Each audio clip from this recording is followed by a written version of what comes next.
What's up, everybody? Thank you so much for tuning in live to another great episode of Wesam's World. I am Wesam. Friendly reminder, if you're watching this on YouTube, we are live, absolutely live, every Thursday at 3 p.m. Pacific time on Adobe Radio. So make sure you follow us at Wesam's World on Instagram and Twitter to stay up to date with all of our live updates. And this week, I have a tremendous painter, a fellow Brazilian Jiu Jitsu practitioner at Little Tokyo Fight Club. Rizaldy, thanks for joining in. Thank you for having me. That felt like a little bit like Trump when I was saying that, and I didn't. Tremendous part? Yeah, the tremendous part. And I was like, I said tremendous. Why did I say tremendous? I've never said tremendous before ever, but you are tremendous. Your work is incredible. Yeah, man. When you first came into Little Tokyo Fight Club, I was like, I saw your tattoos. Mm-hmm. You know, you have them on your head as well, and I was very jealous. I was like, oh god, this guy is probably so good at jiu-jitsu. I wish. No, you are, man. You're a beast.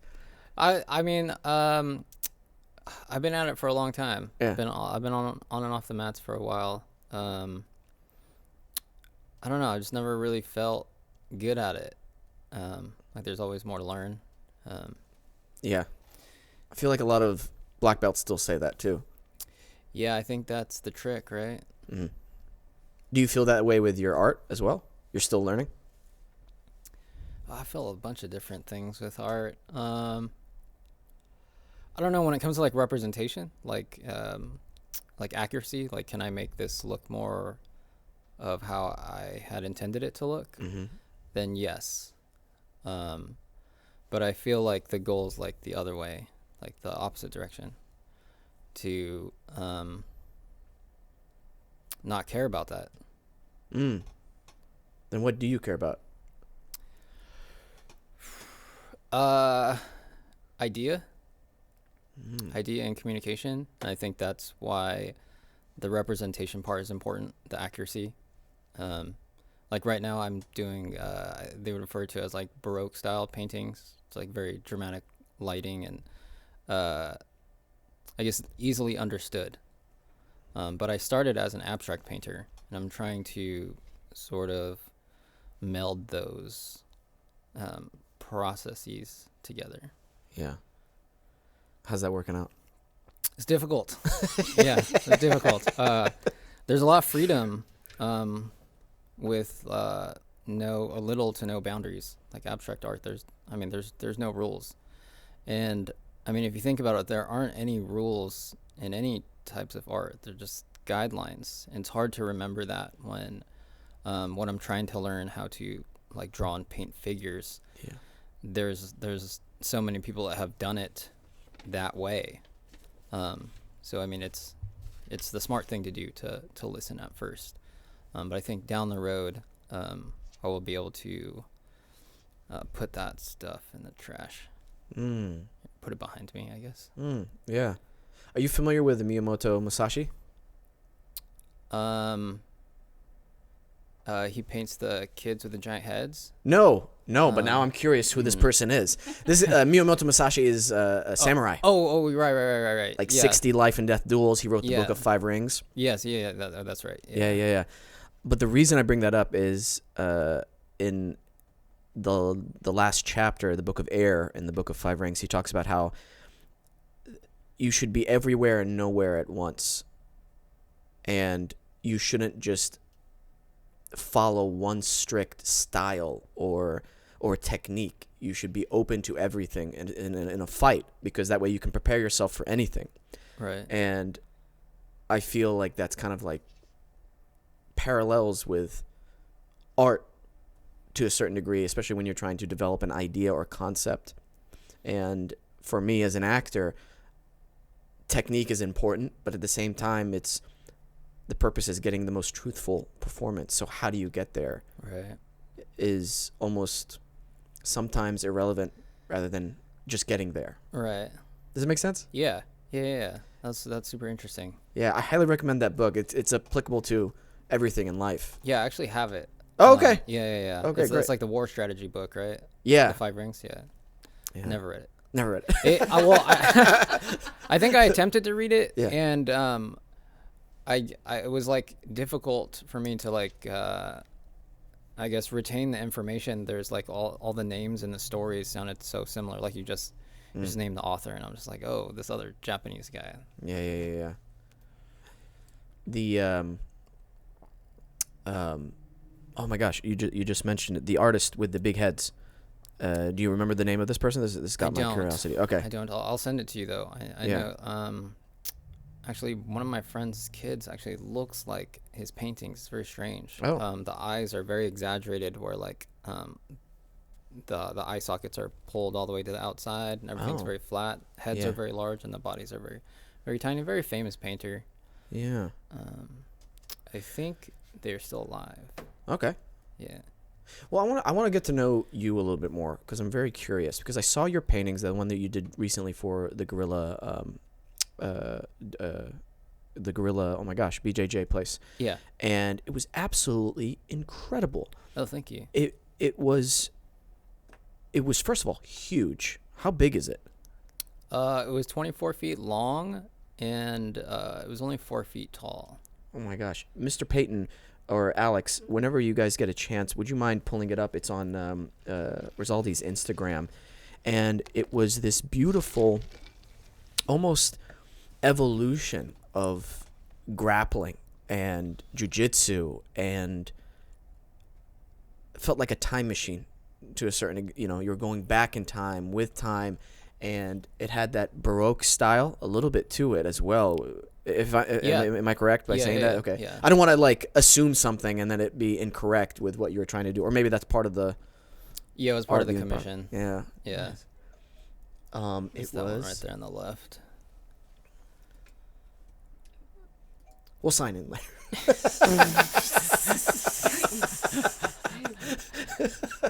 How dare they? See, that's how they get people to sign up. I'll pull it up in post. We'll pull it up in post. No, but so they commissioned you for this, right?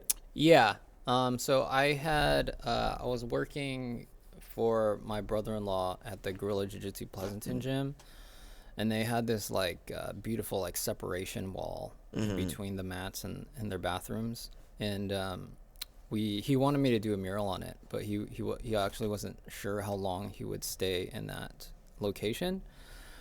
So we decided I would do this large painting. It ended up being 24 feet long as well. Yeah. And I did that maybe last year, and Alex, the owner of Gorilla Jiu Jitsu Turlock, he came and visited, and he saw it, and he really liked it. So we talked a bit about his interests in grappling.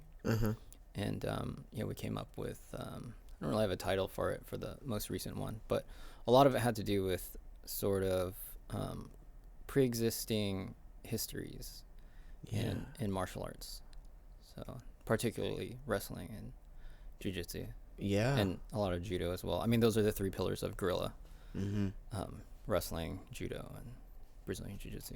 That's great. I think that's a beautiful mural that showcases the core beliefs or the core system or the core foundations of that school. And that's absolutely, it's really cool when an artist can display that in a very unique way. Something that's untangible coming into the tangible. Yeah, it was a challenge. It was a challenge. What was challenging? I guess choosing the imagery that was iconic enough to be recognized. And at the same time, beautiful in a modern sense. So like you said, it looks like Baroque-ish. He asked for a Baroque painting, but I just wanted to, I don't know. The sport of grappling is very dynamic, and when I first drew out a Baroque style painting, it just felt very flat, or there's not a lot of motion in it, and that's not what I think of when I think of hand-to-hand combat. It is the motion that is interesting. What do they call it, poetry in motion.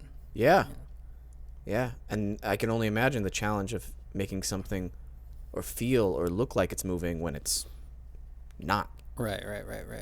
It's kind of trippy to think about. Yeah. So how do you know, as an artist, when you're like, this is done? Because as an actor and we're like doing self-tapes, Yeah. I'm always like, I could add a little bit more. Yeah. Or I need a director to tell me to stop. This is good. Right. Then I'm like, cool. But me by myself, I'm like, I have to become a director to a certain degree. I have to remove myself from the role of actor and become a director in order to stop. Right. Where is that for you as a painter?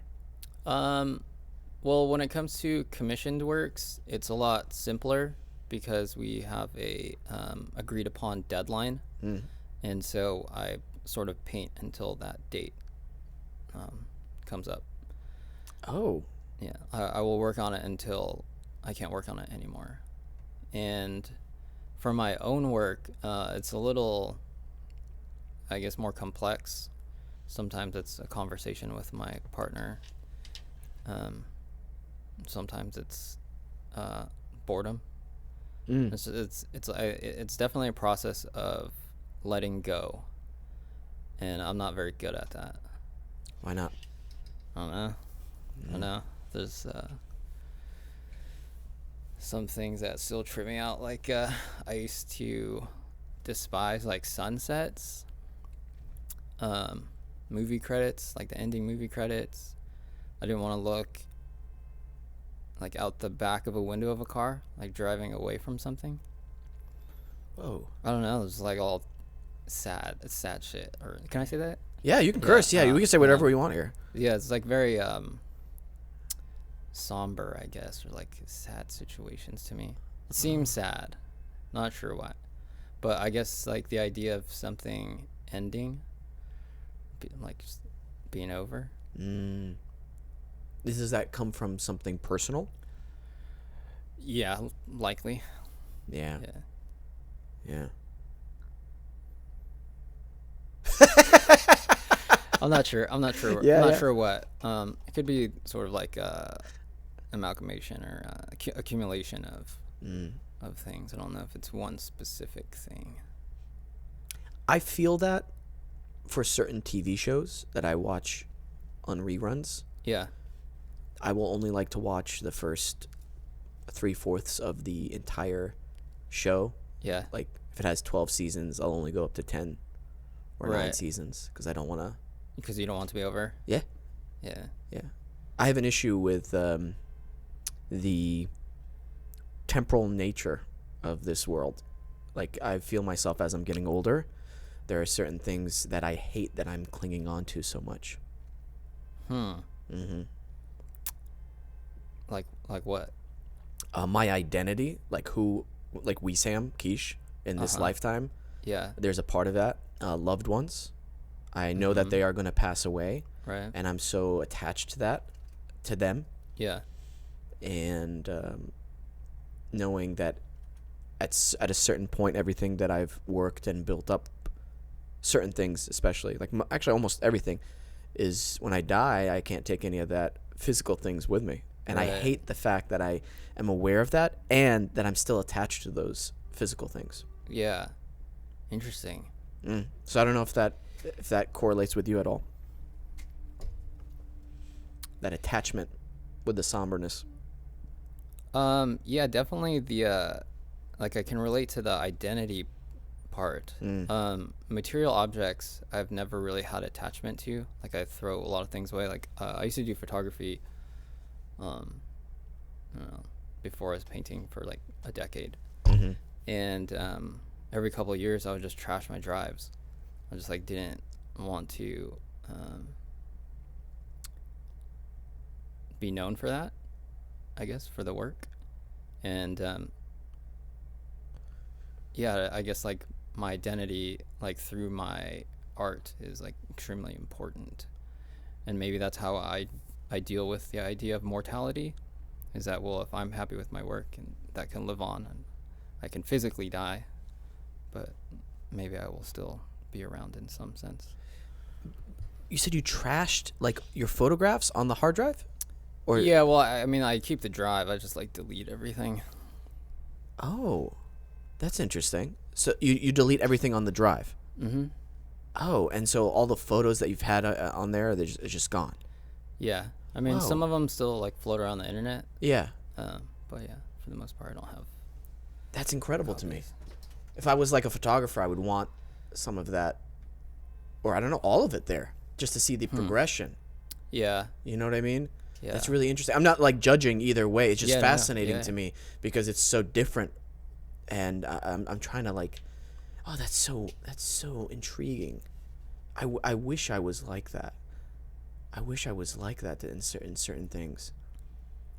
I kind of regret not filming all my past performances on theater, but there wasn't really Oh. easy access to that when I was Yeah. growing up because I would like to see the progression. Right. It's not so much Is it hot in here? Is it just me? It's a warm day. It's a warm day. I was just, I wish I could see the progression because there's something for me beautiful about the progression of an artist, of a person building themselves, and in their technique and their craft. You know, because a lot of times, especially now in social media, we only see the highlights of these Right. people at their peak performances. Let's take BJJ. You know, you see these black belts, and you're like, whoa, they're amazing. You Right. don't see the hours Yeah. and hours and days and months and years of pain and suckiness. Right.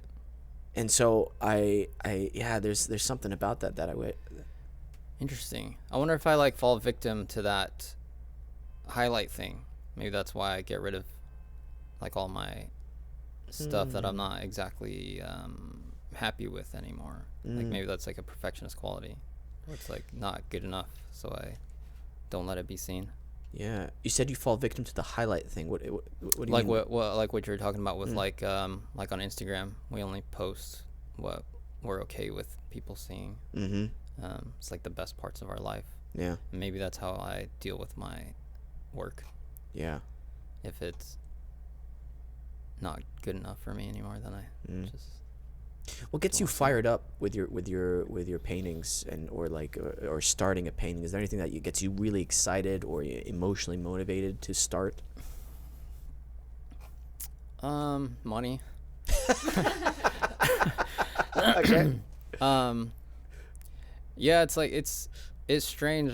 I'm in a place now where I do art full time, and I'm not in the best position to where like I can experiment and do whatever I want as an artist, and I'm also not at a point where I have other income. So it gets sort of jumbled. Like I get mixed up sometimes, like doing work and taking advice on like what is popular and like what can sell. So yeah, I'm sort of like in a stage where I'm gonna separate that. I don't know how I'm gonna do that. But like for instance, the painting that I've been posting in my stories recently, it's two women on a Christian or Catholic cross. Mm-hmm. I don't think that's gonna sell. Yeah. I don't think many people are gonna be into that. I think some people, without understanding it, they might find it very offensive. Mm-hmm. But that is what I want to do, and that painting makes me, or I'm excited to complete that. I'm excited to work on it. I'm excited to go through the motions of it. I love Jiu Jitsu, but I get paid well for that, and I would say that maybe I've done enough Jiu Jitsu paintings at this point. Yeah. Sort of depends. Mm-hmm. I'm motivated to keep living, but in terms of like emotional gratification, I don't know if that has existed very much in my work in the past 6 months. I'm just getting back to that now. Oh, interesting. Yeah. So then there's two parts now. There's two things that I want to kind of talk about from all that you just said. First one is that it sounds like an interesting balance of wanting to make a living as a painter, but having to realize I have to paint things that will sell. Yeah. And how can I be truthful to my artistic expression through that without feeling A, I'm selling out, or B, I'm just painting stuff I don't like, I don't want to do, and then I'm just miserable doing something I love, Right. which is the craziest thing to Right. feel. Right. Something you're passionate about, absolutely passionate about, and you're like, I don't want to be doing this. I felt that once in my career, and Yeah. it was a terrible feeling. Right. Yeah. When? Let me see. Let me think about how much I could tell without being, while still having a career. Okay. There was a time on set where there were problems going on between people in front of the camera and behind the camera. Okay. And it was such a negative atmosphere that it was the first time where I'm like, oh, I don't want to drive to set. I don't want to be here. Yeah. Feels so negative that I feel it's almost tarnishing a sacred place for me, where in the past all it's been is positive and almost divine to a certain degree. Right. So yeah, it was very upsetting. I was depressed about it. Yeah. And I had to maneuver the best way to look at it and to approach it, and I had to ask advice from my agent and my managers at the time, and I approached it in a very cold and professional way that I never want to do again in the future. Wow. Yeah. Well, you got through it. Yeah. It was a good learning experience. So yeah. Do you feel like, no? Yeah, that's tough. Because, man, I don't know. It just makes me it's that weird balance of business, art, business, your passion, and figuring out how can I still be me throughout the entire process. Yeah. You know what I mean? Yeah, I went through that like very harshly at different stages. Like when I first started painting and I was doing like abstract work. Like the clientele it's very, I would say, it's very like vast, like it's wide, like there's a wide net I could cast. It could go into a lot of places, hotels, businesses, people's homes, and I did it for a while. I stayed afloat, and I hated it, like every single minute of it. Wow. It was like I spent too much time. I only spent maybe a year in abstract painting, but it was probably more so of like an exercise for me rather than like actual work, and I just like I sold too early. I was just trying to stay afloat. I didn't like figure out what I wanted to do yet. I was just like, hey, I'm doing art and it's for sale. I got a question for you. Do you feel like it's important for a painter to have a good sense of self-identity in order to express themselves correctly and efficiently? In what terms of importance? Like to like be financially successful or to be happy? I'll explain. For an actor, you have to have a good sense of who you are, what you look like physically, what you're able to do technically in order to approach a role in the correct fashion that will increase your chances of being booked. For a painter, do you feel like, do you have to know yourself at all, or do you have do you feel like you don't have to know yourself? Do you feel like you have to know yourself so well? Is there like a gray area in there in order to approach a project, approach a painting in a manner in which you're able to execute what you want to execute? That's a tough question. Yeah. In some ways, I feel like that's like knowing yourself is important for, I guess, many of the things that I do in life. Like, I don't know if you feel like it's important to know yourself in BJJ, like managing ego, understanding like when you feel frustrated, when you want to learn more. Like, I think it depends. Like, a painter can be many things. Like, a painter can like do a couple strokes on a canvas, and a painter can also be focused like hyper realistically on certain things. I'm not sure. I guess I can say how important it is for me to know myself. It's extremely important because I focus more on concept and idea and subject matter. So the way that the painting turns out is not that important to me.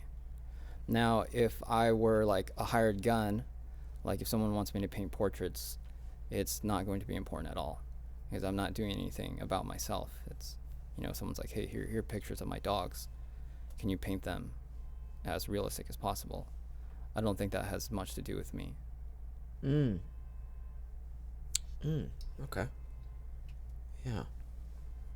Because I think even for daily life, so I'm not on automatic mode, I have to know where I'm at in that point of time in my life, at least have a good sense of identity in order to feel free or be able to execute. Like, because even in BJJ, I have to ask myself, why am I going to class? Why am I here? Nobody's forcing me to do it. Right. First and foremost, I want to be there to develop skills to be able to protect myself or my family members or other people in harm's way in this type of art, Brazilian Jiu Jitsu. Right. And then second, there's something that happens while we're practicing it that I'm beginning to get these little gems of knowledge that parallel with acting and actually make me a better actor and help my art form. So it's all feeding into one another. So that's why I'm curious, like this sense of self as a painter. Right. Because, the Rizaldy, I mean, I could be wrong, but like the Rizaldy this year is different from the Rizaldy last year. It's different from the year before. So then approaching the artwork feels like it should change to a certain degree. Yeah, I totally agree. My coaches say this thing that really like stuck with me, and I flip back and forth from how I interpret it. They say how you do one thing is how you do everything, and at first I thought that was like a description of character, and sometimes I think of it as sort of like a blueprint, like not like that's how I'm judged as I do this, but that's how I approach things. So if I brings another question in my head, but how I approach BJJ, the risks I take, the care, the amount of study that I do I apply that to other parts of my life, whether that's my relationship with my partner or my family members or art or cooking? Yeah. Oh, yeah.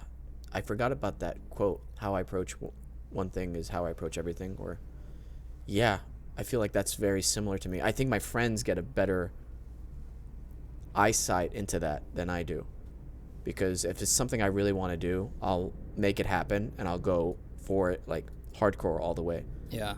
Like I'm not going to half-ass anything, especially something that I'm passionate about or I enjoy. Yeah. And I think that's one of the things I'm balancing in jiu-jitsu right now, because my fingers are killing me, Rizaldy. Bro, they're so swollen. And I brought those tennis balls last time. Were you there for that? Wednesday? Yeah, Sunday or Wednesday. Yeah. Yeah. And it helps so much just so I'm not gripping on the people's gis. Oh, interesting. And so it made me realize there's a gap in my game. I'm relying on my upper body so much and my grips. Right. And so it made me focus in more on my leg placement, framing better with my forearms and arms. And honestly, I was like, oh, this is great. I can do more with my legs than I thought I could, or that I wasn't paying attention to, if that makes sense. Yeah. You handicap yourself in certain ways. Yeah. That's awesome. Sorry about your fingers. Thanks, man. I appreciate it. I'm deeping the ice baths feel really great. So, yeah? How often? I haven't been doing them often. I only did them a couple times, but when I do them, they're like, oh, yeah, the pain is gone. They're hard to do. Oh, yeah? Yeah. I can't sit in an ice bath for more than like 30 seconds, I think. That's pretty decent. Yeah? Yeah, to start off with. Yeah. I hear once you get past the 2-minute mark, it's a lot easier.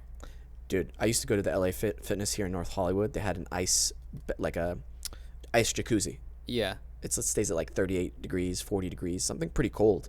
Used to love going into that thing for like a minute and a half. Felt great afterwards. My body was feeling great. But I stopped going because then the sauna and everybody there was just gross. People shaving in the sauna, that kind of thing. What? Yeah.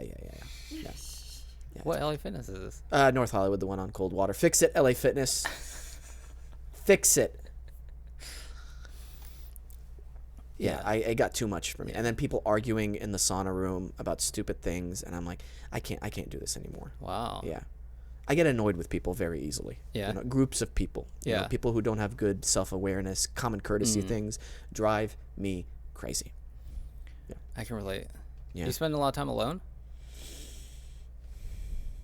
Do I, guys? I guess maybe. I don't know. Maybe ish. I like doing my own thing. Yeah.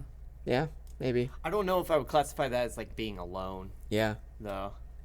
I don't think you necessarily seek out like I want to be alone.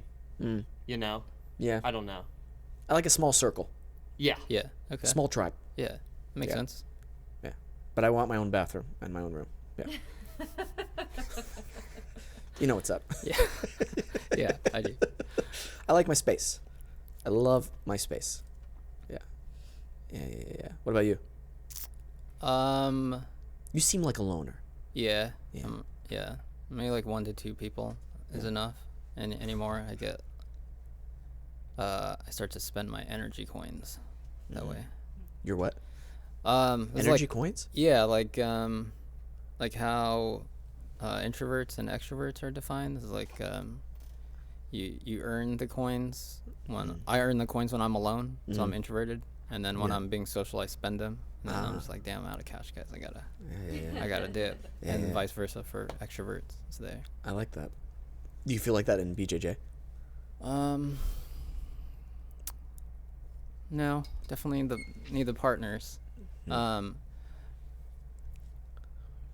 Yeah, I mean, like I could like train for like hours, but if we're not training, I can't sit there and chat for too long. I don't know if I feel like socially anxious or just like a group of people talking, and then I just gotta awkwardly leave. Yeah. I feel like you're a man of purpose. Yeah, I mean, I just assumed your gender. I apologize. yeah, I get scared saying that nowadays. Yeah. But no, you seem like a man of, I'm here for a reason. Does it make sense? I'm talking for a reason. yeah. It's hard to wake up without that. Without like a very like clear idea of like what needs to happen today. Yeah, I agree. Yeah. I like having a checklist to do for the day. I like having purpose, a goal as well. Yeah, I just started doing that this year actually, as recommended by my therapist. Okay. To make lists, to break down the things that are most important to me, and then I could go about how I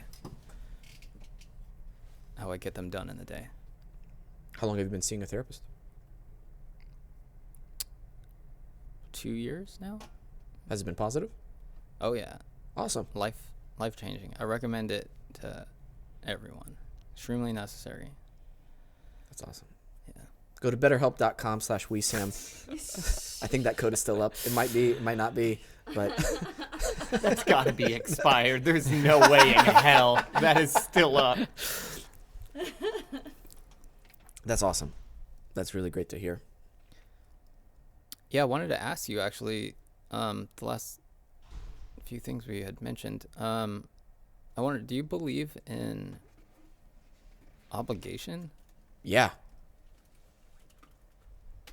Ooh, now you made me think. Now my philosophy brain is thinking. Obligation.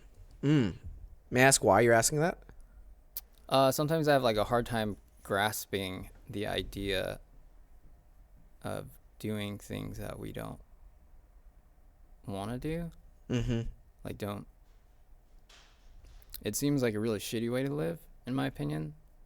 I've tried to design my life to at least understand everything that I do as dedication. Like you said, like, why are you at Jiu Jitsu? No one's telling you you gotta go, but you're there even though you're in pain or your fingers hurt and you're tired. You know, you didn't have to go. No one's telling you, but you're there. I think people have free will. You can do whatever you want to do. However, I feel like people with a higher sense of self-awareness and physical awareness and situational awareness will understand that certain choices lead to more positive results and certain choices will lead to more negative results. And Obligation is a very interesting word because I think at face value, on the very surface, it implies you have to do this. You have to. You don't have a choice in whether you want to do this. When in reality, the deeper meaning behind obligation is this is the route that will lead to the most positive result. Otherwise, you're going to go down a negative result and either destroy yourself in the process, or you will eventually go back to the more positive path. Does that make sense? Yeah. Yeah, so that's where I feel in terms of obligation. Easy answer, yeah, you have an obligation to better yourself. You have an obligation to help people around you. Otherwise, it's just going to lead to negativity and destruction eventually. Interesting. But that doesn't mean you don't have free will. There is Right. choice in you. Right. And like with people, for the most part, I always try to find like the best out of them. You know, oh, this person's this, you know. And it's hard sometimes doing that. But it's in everybody to proceed down that hard but positive path. Interesting. Yeah. What sparked that question? I forgot. The BJJ, like I feel like I'm going there to. Yeah. Okay. I think it was definitely something along the lines of like how we approach things. Yeah. Yeah. Well, I don't like to half-ass anything. I always feel like I'm wasting my time if I do. Right. And even this podcast, I don't think it would be fair, not just for myself or the people involved, but for the people listening if I half-assed it. Right. If I'm performing, do I want to half-ass something? No, people are taking time out of their days to be entertained or to listen to a story or to watch something. I want to make sure I'm giving them something that they can go, whoa, yeah, it's not just about me. Interesting. And so that's sort of like responsibility to you. Yeah, because I'm choosing to do this. The responsibility, I don't think, and the obligation doesn't become immediate. It becomes after my choice. God, I'm so smart. I'm like a philosopher, dude. No, it's definitely an interesting take on. I guess like I've often looked at obligation as like a lack of free will, and maybe that's why I would define it that way. Obligation and lack of free will. Yeah. I just personally, I believe that's the core of it is much. There's a much deeper meaning, because I understand why people think that, you know. But I'll give you an example. My dad had an accident. He fell off a ladder, broke his spine. You might see that as I was obligated to go help my dad, right? Mm-hmm. But at the end of the day, I could have not helped. Right. That could have caused tremendous disharmony in my family and caused even more stress on my family. I don't want to do that. Right.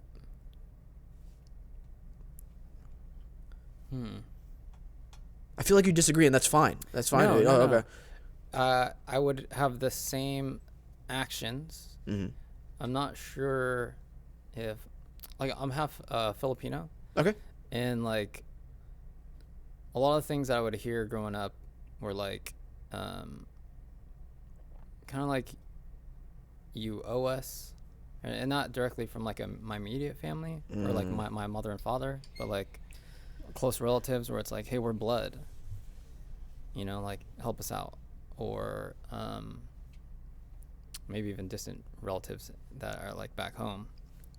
But it was always sort of like an obligation because we're blood related.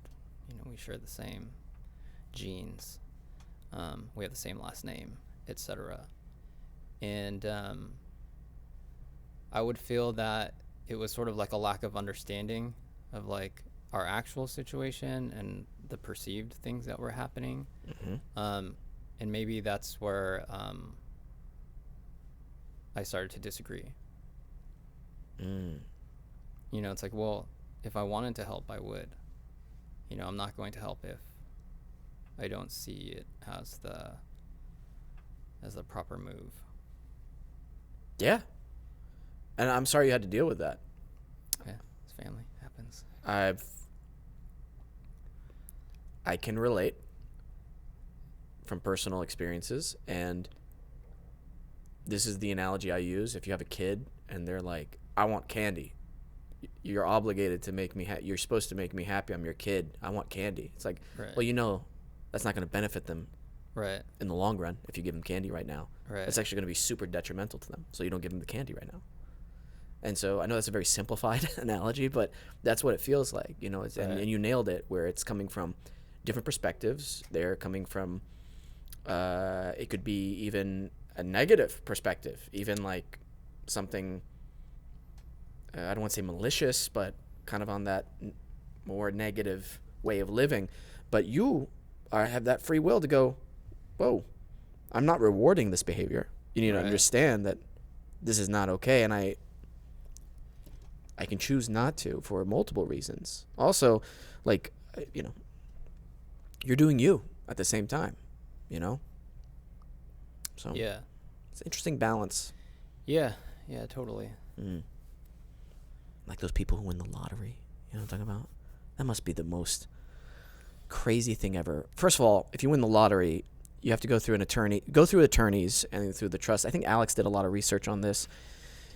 Yeah, don't sign the ticket with your name, right? I am so prepared to win the lottery. I have never been more prepared for anything in my life. Yeah, don't claim it under your name. Why? Because then it's public knowledge. Anyone can know who you are. And then you get people from all over the country going, my kid is dying. I need you to pay. You're the only hope I have. You have extended family who's like, oh, come on, you know, like you're saying that, oh, blood is thicker than water. You got to give me money. Right. You don't tell people. You put it under a trust. The lawyers claim it for you. And then your name's not associated with it. No one knows. Oh, wow. Yeah. All right. I'm ready as well. Be smart. Yeah. Be smart. Got it? It must be crazy because I've seen those pictures, paparazzi, taking pictures of that new guy who won it in Hollywood. Dumb. What? Okay. Because he was dumb.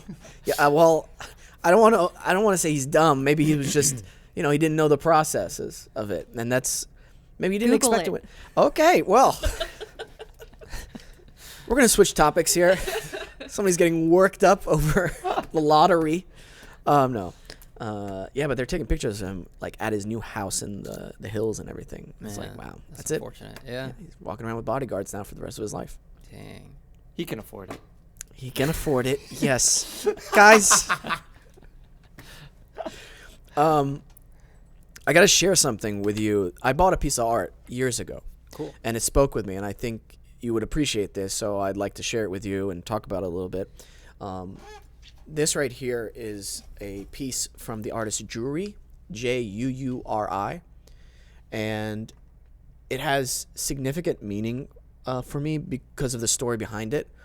It's based off of two kind of iconic figures in the painting / Japanese samurai world, and one of them being, you know, that painting of the execution of one of the saints, but they basically tied him to a pole and they shot arrows at him.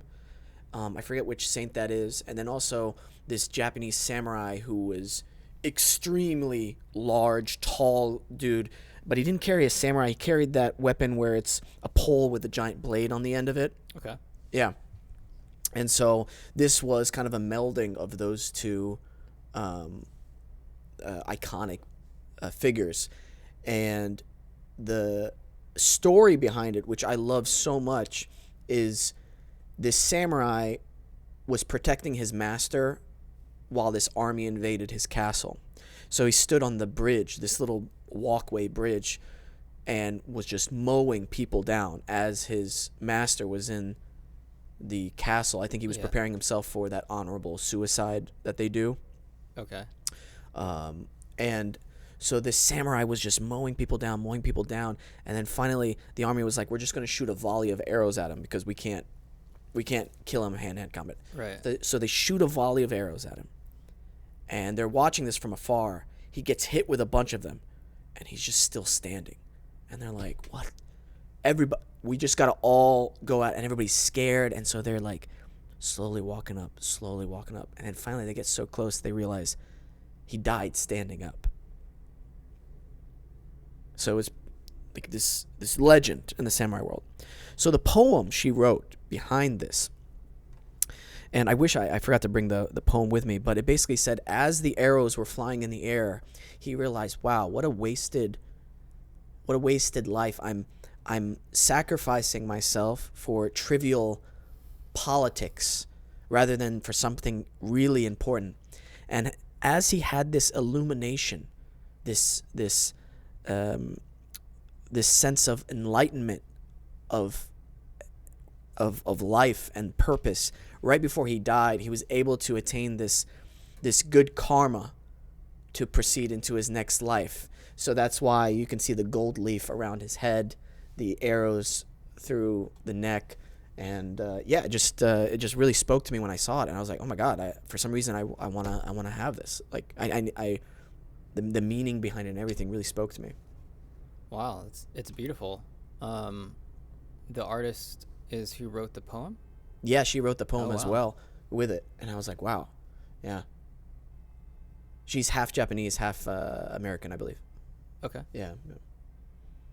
But yeah, anyway, I just wanted to share that with you. Yeah. Do you got the original? Is the original print? Wow. Yeah. And it's done with gold leaf, colored pencils, and I think that's it. There might be a little bit of actual paint, but I don't know if it's acrylic or maybe watercolor. Possibly, yeah. But definitely like colored pencils in there. So, and he kind of looks this ambiguous face to him. You don't know exactly where he's from and everything. So, anyway, I thought I'd share that with you. Is that an old legend? Yes. Okay. The samurai, right? Yeah, the samurai. Wow. Yeah. I love old stories like that, not just from the Japanese culture, but also, badass warriors of history and everything. Yeah. Yeah, even from modern like warfare all the way back. Yeah. To like the Spartans, and yeah, just always, I don't know, something in me fires up. I definitely think I was definitely like a warrior in my past life, something of that. All right, you're a warrior today. Do you beat JJ? Rizaldy, come on, man. That's as close we're gonna get today. Mixed martial arts. How good was I rolling? I'm kidding. I'm kidding. No. I'm still finding something I'm going to start practicing more is using as minimal effort as possible during a roll. I want to still be able to defend myself and use literally the least amount of effort possible. Like physical effort? Physical effort, and just focused on technique and just be and I did that on my first roll. What's today? Wednesday.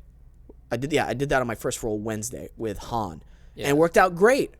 And then what happened was, hurt your toe? No, I rolled with Hugo. You know Hugo? Oh yeah. And we fire each other up when we roll. Right. We're like, oh, we'll take it light, and then eventually we're like scrambling. Yeah. And I hurt my toe there. I was limping, and my fingers are killing me. It's all good now? No, my toe still hurts. Yeah. It's wonderful. This is my life now. I've been in constant pain since last fall, so it's been great. Yeah, that's it's funny how a lot of BJJ practitioners will describe it as life-saving, and it is in many ways, but my body hurts more doing BJJ more than any other combat sport. Mm-hmm. More than I used to do like Muay Thai when I was younger. I have way more injuries in Jiu Jitsu. But do you feel your injuries when you start rolling? Because I'll be honest with you, for me, No. yeah, they go. Yeah. It's like, oh, I don't feel anything anymore. Yeah. I'm in the zone. Yeah, I think that's a detriment. Yeah, big time, man. No, but I can't express to you how much I'm thankful for being able to have done this for the past almost year now. I've been doing it. I took a little break during the marathon, I believe, because I was doing the LA marathon in the beginning of the year. Oh, wow. So there was like a few weeks where I just didn't go, just to make sure I was ready for the marathon and not hurting my body more for that. Yeah. And then once I recovered from the marathon, I went back to BJJ. Did you start at Little Tokyo Fight Club? Yeah. Okay, cool. Yeah. Yeah, I had no idea how long it was going for. I would just see random IG stories from friends, Yeah. and I Googled them, couldn't find them. I was like, what is this? And then I finally sent whoever handles the IG a message. Mm-hmm. His name is James Choi or something like that. Doesn't he handles IG himself? Yeah. Okay. Yeah. Nice. Our time on Adobe has come to an end. However, the show continues on. Make sure you subscribe to us on YouTube so you can watch the whole thing. We're also on, guess what, Peyton? Did you know we're on Apple Podcasts and Spotify so they can listen to us in the car? What? Yeah. That's wild, dude. It's wild. Not only that, we're on Google Podcasts. I didn't even know that existed. You know what else we're on? What? Amazon Podcasts. Really? I didn't know that I existed didn't even either. know that existed. That's nuts, dude. That's crazy. So there's no excuse not to listen to us. Make sure you follow, it's Rizaldy on Yeah. Instagram. Yeah, it's at Rizaldy, RIZALDY.JR. Awesome. The show continues on. James runs the Instagram account. That's kind of nuts. Yeah. He has a lot of projects. Yeah. He has like a workhorse. Yeah. He's also great at BJJ. Yeah, Have you rolled with him? I have. First time was last week, I think. How was it? It was good. He's strong. Yeah. He's not that strong. He definitely. You're much stronger. Thank you. You and Han. Oh, yeah. You and Han are very, very, very strong. Thank you. Yeah. Thank you, man. See, I have to fight my ego in making me think, oh, cool, I'm strong. But that doesn't mean anything. I'm technically nowhere close to you or a lot of the other people there, which technique always wins. Yeah. Well, I would say that strength could hurt you in the beginning because it's sort of like how like if you look at like weight classes in fighting, the heavier weights always have like, I don't want to say shittier technique, but they're not as further along in their technical journey. Mm-hmm. And the smaller weights are always like very, very far in it because nothing they do works unless it's applied properly. Yeah. So that's where I see strength as being sort of like a nuisance. It is not going to help you learn in the beginning. But the thing is, once you learn, that strength is very beneficial. Mm. Like I've had to learn fast, but if I'm not on point, I'm not gonna do anything against someone your size. Mm. Like I'm 10 years in, and I can't beat you. You can beat me. I can't beat you. I'm not gonna give away my secrets. But I have a hard time. I weigh like about 110 pounds. So, and I have Holy shit. this shoulder's torn, and something's wrong with my chest here. I can't do a push-up on this side. So it's very hard for me to escape side control without doing something risky, like giving up my arm or reaping for the leg and going to half guard, etc. But like in a match or in a street fight, someone's on top of you in side control. That's probably the worst. I personally think that's worse than mount. Side control. Side control. Mount, there's, it's finicky. It's something could happen. Someone could fall. Side control is very difficult for me to escape. So it depends on what you think is winning. Do I think that you can sub me right now? Depends on the situation. Again, I have a torn shoulder on the side. I'm not gonna give everyone my secrets, but yeah. You get an Americana on the side, I'm gonna tap immediately. One, I don't want to hurt it anymore. Right. And two, I just don't have any physical strength. Yeah. On that side. Bro, I did not know you were 110. You do not feel like when you were 110 when we roll. Oh, I'm glad. Yeah. I'm trying to put on weight. It's hard. Yeah. Yeah. You should do my diet to put on weight. Just eat a bunch of bread right before you go to bed, and then Man, sleep eat. I love bread.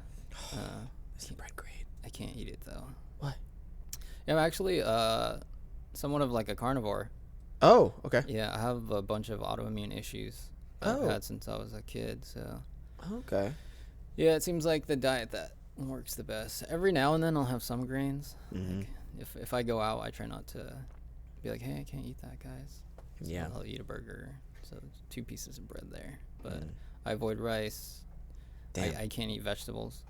Yeah. So. Well, that's good if you notice some improvement with the carnivore diet. I know. Oh yeah, massive. I know a lot of people swear by it. That's great though. Yeah, I think that it's just like a stomach thing. Yeah. I would love to eat vegetables if I could. You know what you should try? I hate when people say this, and I just you know what you should try? Because I just met you, and I know your body better than you do. No, my youngest, I have a very young cousin, and he has autism, and he had a bunch of terrible allergies as well. Yeah. And I think maybe one autoimmune type of thing. They went to Germany to this gut doctor, and basically this gut doctor gave him this stuff to basically kill all the types of bacteria in his gut. Mm-hmm. And what happens is after they do that, they introduce the right type of bacteria in there. Right. All his allergies went away, and no more of that autoimmune stuff. They noticed a huge improvement in all of that. Wow. And so I don't know if you've ever played around with like probiotics or certain like total cleansers like that, Yeah. but I don't know if that would ever help, you know? Yeah, it definitely does. And the parts, or I guess like the eras in my life that I had the most trouble were like right after I had to do antibiotics because of like rolling from staph infections or whatever. And then usually it's like a decline, and then I have to do like some stomach cleanses, usually like natural stuff, like a mixture of like willow bark and charcoal and stuff. Wow. Flush everything out, and then help produce like healthy flora. Yeah. Let's talk about staph infections, because I try to be very clean before and after. Yeah. And I wipe myself down. How do you know when you have a staph infection? You feel like there's a cut that's just swelled up? Yeah, it's like a little red, something that looks like a pimple. Yeah. It's like a little red spot. Yeah. Yeah, just don't let it get past that point. Okay. Yeah. Okay. Usually just staying dry helps. I mean, we all have some sort of staph on our skin. Oh, okay. It's when it becomes like infected. Mm. Yeah. I use that defense soap a lot afterwards. Yeah. Yeah. Just cover my entire body with it. Sun helps a lot. Okay. Yeah. Just being out in the sun? Yeah, just being out in the sun. Noted. Yeah. You know, it'd be cool at Little Tokyo Fight Club if it really Rest grills. outside. Oh yeah, I guess that's the simpler solution. I was gonna say we have like a tanning bed that kind of mimics the sun, and we just like clean ourselves after. Oh, that would be cool. After we leave, you know what I mean? It's just like, Yeah. because like those water bottles that have the UV light that goes in there and cleans the water bottle. That'd be cool if you like go into a tube and you're like, I am done, you know. What's that? A UV? I didn't know they use UV to clean water.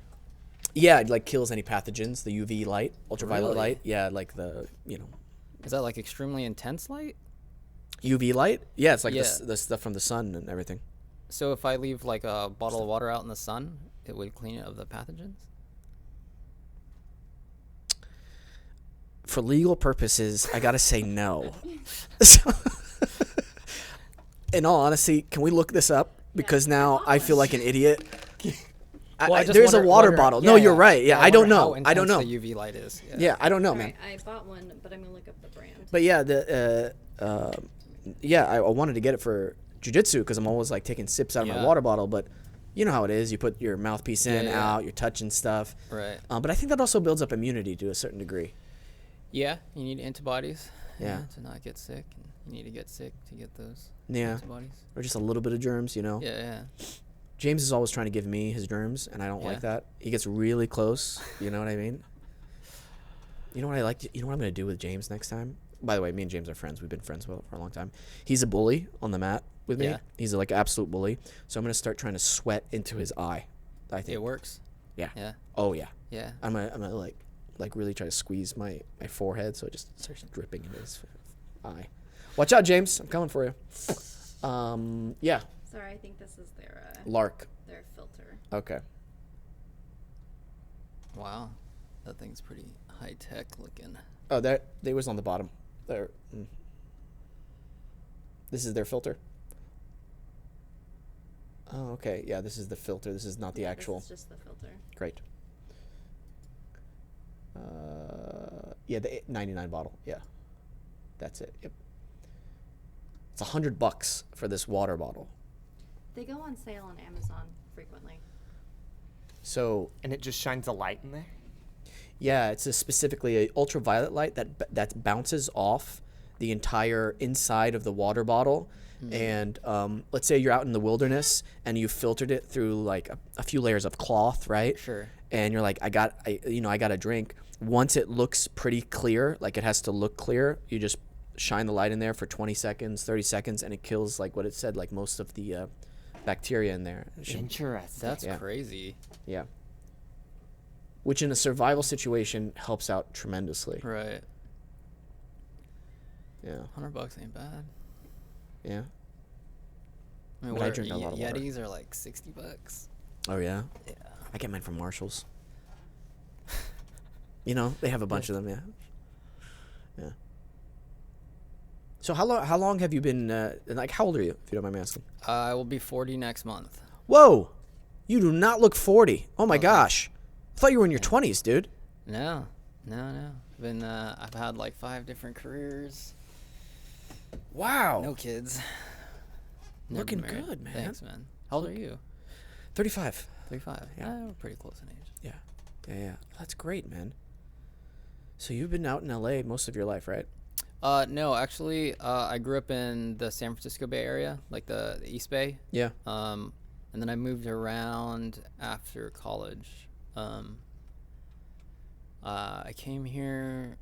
I moved to West Hollywood in 2013, and then I lived here for like 4 years, and I got really sick, and yeah, like my body wasn't doing really well, and my doctor told me that I was just like allergic to my environment, and so he had asked me if there's anywhere I had been in the world that I didn't feel those allergies, and every time I would visit Hawaii, I would feel really good. So I moved to Oahu for a year, got better, came back, moved to the Bay, and then I moved back here recently. I got sick again, moved back to the Bay. I've moved every year for the past 5 years. Jeez. Yeah, just trying to figure it out. And now that I'm on this diet and I do these injections, they're like monoclonal antibodies. I inject myself maybe like once a month. Yeah, and if it wasn't for that, I couldn't be on the mats. Whoa. Yeah, What do those do? not sure. Okay. But Cool. All right. Cool, But- man. Just I'm a lot less itchy, and my eczema flare-ups aren't bad. My sinusitis is gone. Yeah, I think it's like the same stuff that Donald Trump had gone when they gave him when he got COVID. okay. Yeah. All right. Now you got me interested in this monoclonal what? Monoclonal antibodies. Okay. Yeah. That's something I'm going to research after we're done today. I think they're pulled from like mice. You are so Good interesting, stuff. Rizaldy. You just, you know. By the way, your earring is pretty badass. It's just a giant Thanks. sword. Yeah, it's my partner. She has really good taste. She an artist? She is. She's a painter. She's a working makeup artist though, but she paints and she draws a lot. For TV or film or just other? Mostly commercial. That's awesome. Commercial and fashion. Yeah. Yeah. Commercials are still filming, but it's been hard on a lot of makeup artists right now because of the strike. Yeah, totally. She's also like a content creator for like she creates Star Wars content on YouTube, and she doesn't like she can't like promote the Ahsoka show because and that she's really bummed out because it's like her favorite character, and like it struck work, so you know, Okay. Yeah. she can't. That's a bummer. Yeah. That's been a bummer for a lot of people. Imagine you just broken through in the industry and strike happens and you can't even talk about the stuff that's out there. Yeah. There's a lot of actors feeling the frustration. You know what's also shitty? Shows that don't have that they were planning on doing a second season for, like on Amazon, that they didn't end properly. They're like, yeah, we're just going to cancel it. We're not going to continue the show Wow. because it would conflict with their 2025 lineup. And it's like, Wow. okay, cool. For those fans watching those shows, Right, it's a big right. like middle finger and F Right. you.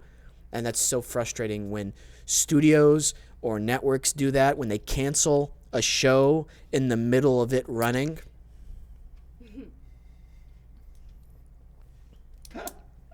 You know how insane that is to announce?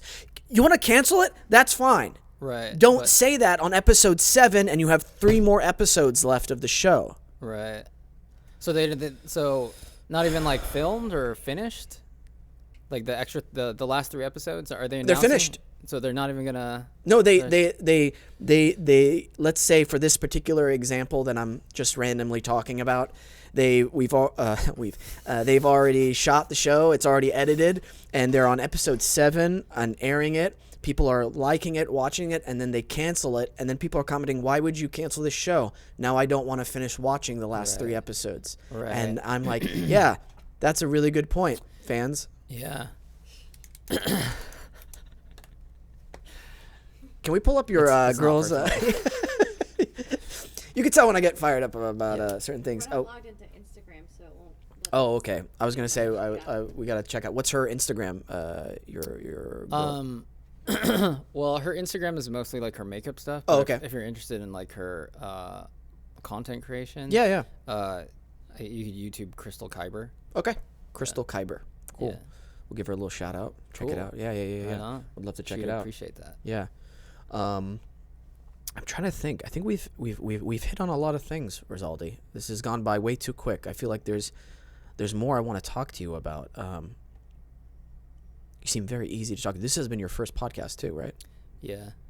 So- I mean, I've done like interviews. Okay. For like just promotional material for my work. Yeah. Yeah. This is cool. It's fun. Like I like talking a lot. Yeah. I'm glad I hope we didn't use too much of your coins. No. I got a couple left. What's your go-to drink at Phil's? It was the mint mojito, but up until maybe like 6 weeks ago, I started getting this Tesora. Tesora. Yeah, just like I don't know, a light blend. Okay. Yeah. All right. Yeah. Oh, that's what we need to talk about. Japan. Oh yes. Because we were on the mats, we were like, Right. oh, we got to talk about this.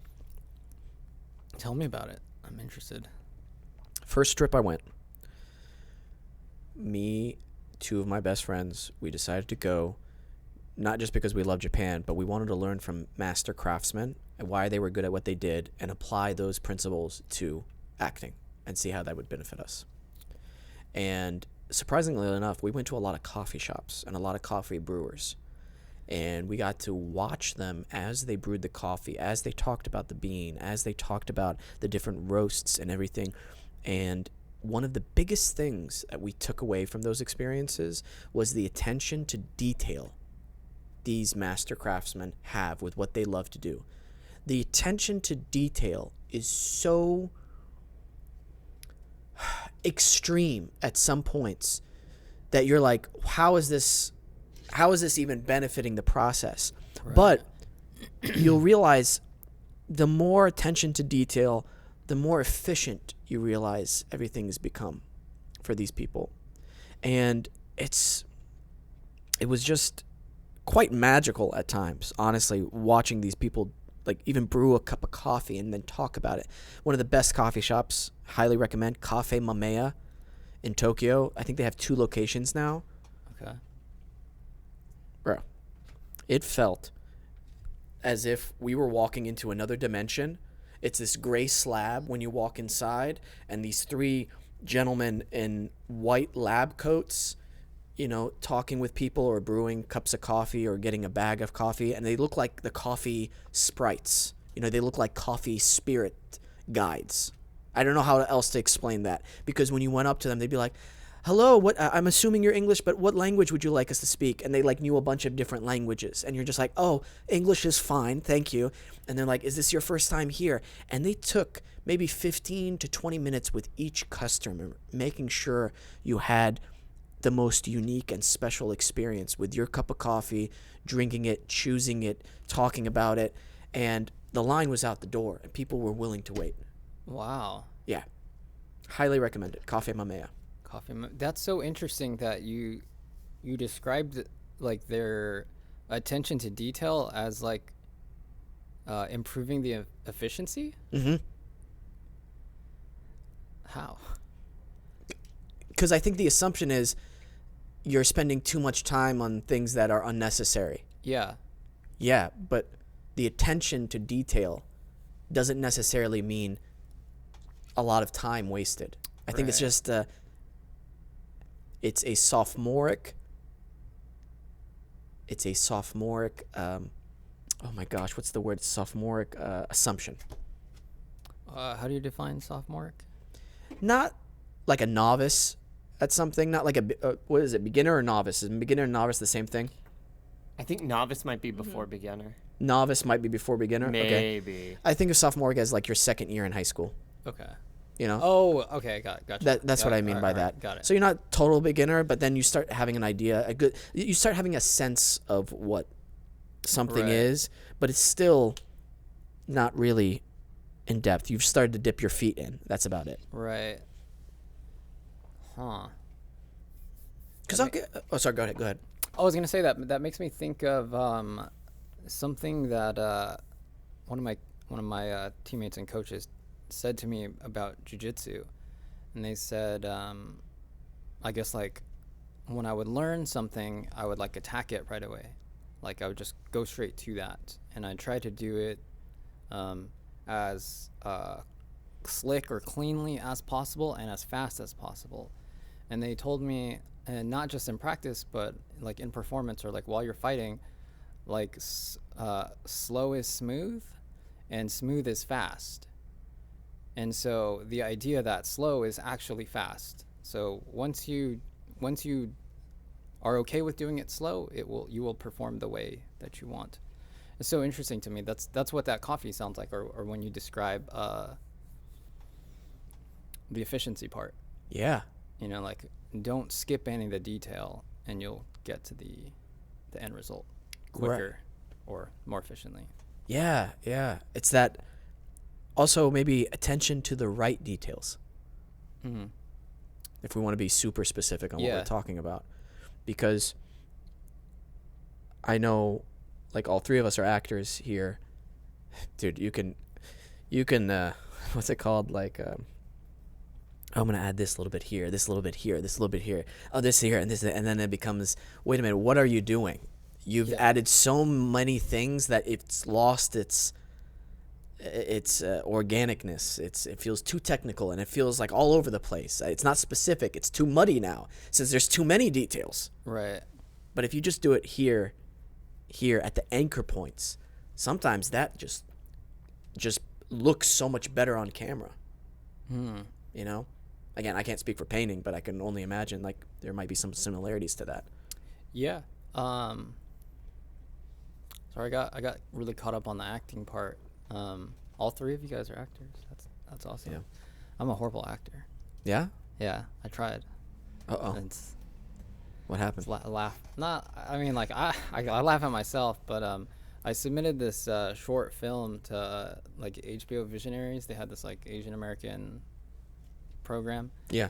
And the response was shot beautifully. We don't know the story. I didn't really know how to make a film at the time. I just saw it like an opportunity. But yeah, it was. I had actors or friends that were going to act, and they all dropped out.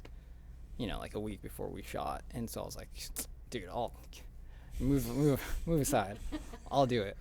So I like directed and acted. This was probably like the worst experience of my film career life.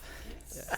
Please. That's horrible. Why was it horrible? Because I think I know why, but I want to hear you say it. It was just like so hard to like stand in, look at the shot. We didn't even have monitors to like swivel so I could like see what it looks like from where. I'd like run over to the camera. I'm like, hey, can you stand in right there? Tell me where that is. It's not good. I didn't write. I didn't write the dialogue. Like I wrote a treatment, and I was like, all right, let's just wing it, guys. It looked cool, but not. Yeah, no one knows what the film's about. Bro, I love this because I feel like we've all made a film with some of those mistakes, like assumptions, like, oh yeah, I'll just Right. and then We'll you're do it in there, and post. and then you're there, and you're like, oh no, this is not going to work out at all. Peyton, do you have anything that comes to mind with some of your first projects like that?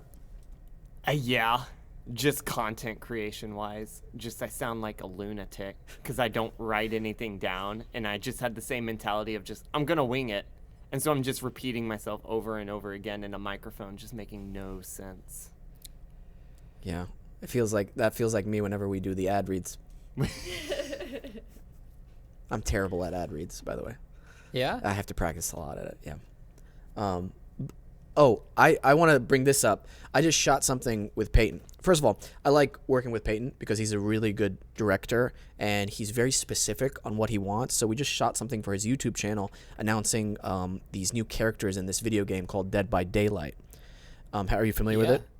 Oh yeah, he has a huge YouTube channel that talks about it and he plays it and everything. So, dude, that's awesome. We shot. Are we allowed to play it, or will we get? We're allowed to play it. Yeah. Yeah. Yeah. I went ahead and emailed the SAG strike thing, and I laid out everything I was doing, and I went, "Is this okay?" And they said yes. Okay, great. So yeah. Do you mind if we play it and for Yeah, Rizaldy? absolutely. Because I was like, I sent them an email. I was like, "Am I allowed to stream Texas Chainsaw Massacre if it's based off of a Struck IP and everything?" And they're like, "Yeah, that's okay." YouTube or Twitter, either or. So what was really cool is, first of all, I feel comfortable with Peyton, and I think that's one of the most important things whenever you work with someone. For me, at least, I like to feel comfortable in my work environment because it makes me feel safe, and it makes me feel excited to try something new. Because as an actor, I will try things that won't work, but I have to do that to find it, you know. You try something, you think it's funny, it's not funny, you're just, okay, go back to one. You don't want to get in your head, you don't want to be embarrassed, right? Because it's very vulnerable. You put yourself out there, you know. And especially like for acting, I always feel like it's me putting, not like a sculpture or like a painting, this is me. So when people say that's not good, it's like, I'm not good. It must be like extremely hard to separate that. So it takes a little practice, but once you get to that point, it feels so you feel so free to try whatever. And don't mind me. Oh yeah, it's all good. So no, it was really fun working with Peyton because Peyton had like a script, but he also allowed me to play around with certain things, and then we found like these great organic moments, and it turned out great because I trusted him, and I even did like a little accent, and you know, this is just something fun we're doing. It's not like anything crazy, but I was worried, and I didn't tell you this, about the accent that I was doing. And I was like, well, if Peyton thinks it's okay, he would say it's okay. He wouldn't be like, yeah, it sounds good, and it's like shit, you know? Right. That's also important, you know? Yeah. So this is... I hear you're building a team. A group of crazies. Your accent was great. Monsters. Yeah. I was just,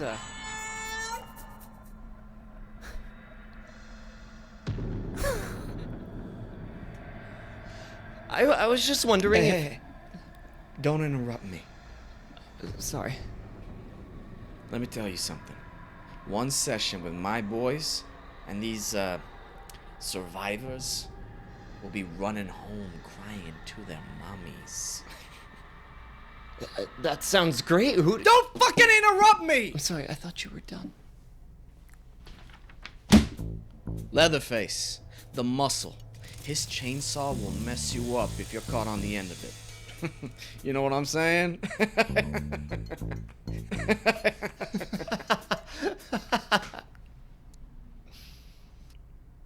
He can destroy various passages and escape routes the survivors may try to use to escape. Hitchhiker, the assassin, able to get the drop on survivors. He squeezes like in those tiny passageways. He looks like you. Yeah. Because he's built like a stick. But don't let his appearance fool you. He may be the most crazy one of all. He can even place traps to snag unsuspecting survivors. Like a rat in a trap, eh? Cook, the scout. With his incredible hearing, he can track and pinpoint exactly where a survivor is. And with his padlocks, he can slow down survivor progress, locking them out of key areas they need to go to escape. Who are they? No idea, actually. Yeah, we didn't get to play them in the playtest. Huh. Oh, you know what's crazy? You fucking interrupted me again. Oh, I'm sorry. You know, I'm usually a patient guy. Hey, I'm sorry. I didn't mean to come across. I'm sorry. Looks like today's your day. There was... So, I love that part. Yeah, we did 3 endings. You improvised that first one, and we were sold on it. But I was like, for safety. Let's do 2 more. 2 more. Yeah. Anyway. That's awesome. That's hilarious. Did you guys make that Lucille bat? That's my wife's. She found it at I don't know, just one of those like nerdy collectible stores. Think Geek, I think it's called. Is it a prop? Or Yeah. Okay. It's a prop, pretty- but like pretty real. it'll hurt if you hit someone with it. Yeah. Nice. No, it's just always fun to do stuff like that, you know? That's great work. Especially with people like you're comfortable with. I think it's always important. Right. Yeah. I also love how impromptu you just agree to these things Yeah. that I tell you to do. Yeah. I never pitch it to you first. I just say, can you come over and do it? Yeah, and I'm just like, okay. Yeah, I trust you. Also, like, I enjoy working.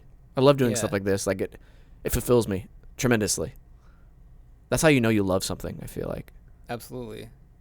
You know? Yeah, like, you like acting. Love acting. Yeah. Yeah, just having fun, being silly sometimes. But even the way we approached it, it was so... I was like, there was a part of me that was like, I think Peyton thinks I'm taking this too seriously at times, because I was like,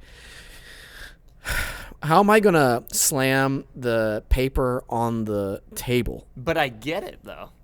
Yeah. I get why you ask these things. Yeah, because the way we shot it was the ending part first, and then we went to the beginning because we were starting seated and then going to standing.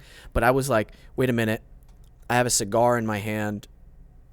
How am I going to grab the folder? Where's the folder? It's all these like little attention to detail things. But then he was like, oh no, we're editing it, so you don't have to like worry about that. Yeah. Right. Anyway.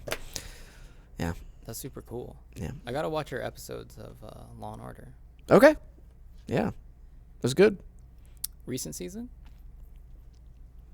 Season 2.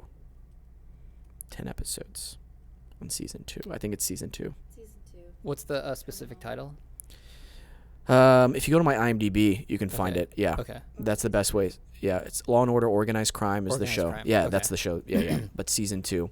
And I think you can find it on NBC streaming. There's some clips on YouTube. Cool. Yeah. That was my last project. I had a lot of fun on it. Yeah. Yeah. That was a place where they allowed me to improv a little bit, which was very rare for a show like that. Yeah. Yeah. 10 episodes. How long of like how much of the year is that? 6 months. 6 months. Yeah, approximately 6 months. Wow. Yeah. Takes a while to shoot a show. Yeah. Yeah. That's super cool. Yeah. I love it. Rizaldy, this was awesome. Hope you had a good time. I did. Yeah. I did. I can't wait to listen to it back and to show it to Crystal. Yeah. She's super excited for me as well. Oh, well, this was great. We hit a lot of things. We got silly, talked deep. And whenever you have a new piece, you are welcome back anytime, honestly. Awesome. I would love that. Yeah, I'll think about, sometimes I feel like I don't have a lot of things to say, but it felt really comfortable and easy here. Like I'm not coming up with stuff, pulling out of my ass. I feel you. Yeah. Well, Rizaldy, I'll see you on the mats. Thank you, sir. Please take it easy on me. You know what? Au contraire. That actually hurt. That handshake hurt my hand. Yeah, I'm not joking. Yeah, It's this knuckle right here that's also like pretty Yeah. messed up. Anyway. So I'll see you tomorrow then. Yes. I will be using tennis balls tomorrow Okay. and focusing in on not exerting the least amount of physical strength and holding tennis balls in my hand and being okay with tapping out. Yeah. Yeah. The more you tap out, the better. Okay. Yeah, I've tapped out thousands upon thousands of times. Yeah. That's something certain days it's harder than others to accept. Yeah. Especially when I'm rolling with Han or Nick or Nathan, because we're the white belts, you know? Yeah, right. And we're all like the same size, you know? Like Nathan is strong. Han is strong.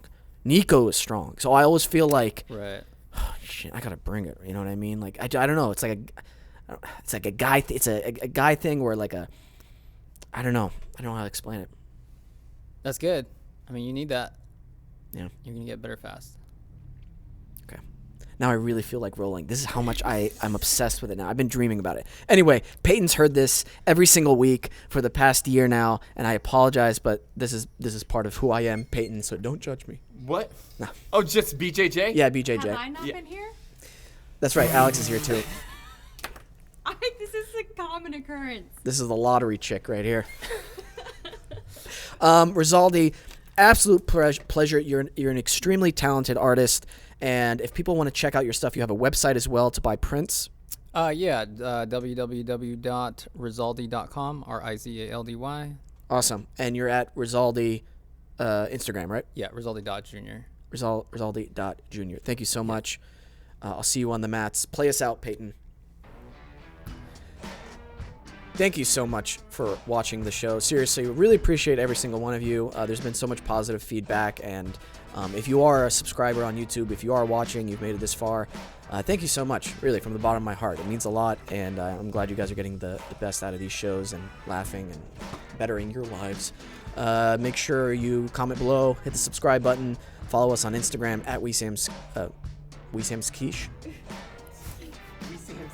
At Wesam's Quiche. Wesam's World. I've been melding words together recently. That's okay. This is who I am, where I'm at as an artist and as a person. Make sure, always remember to listen, think, and then talk. Bye, guys.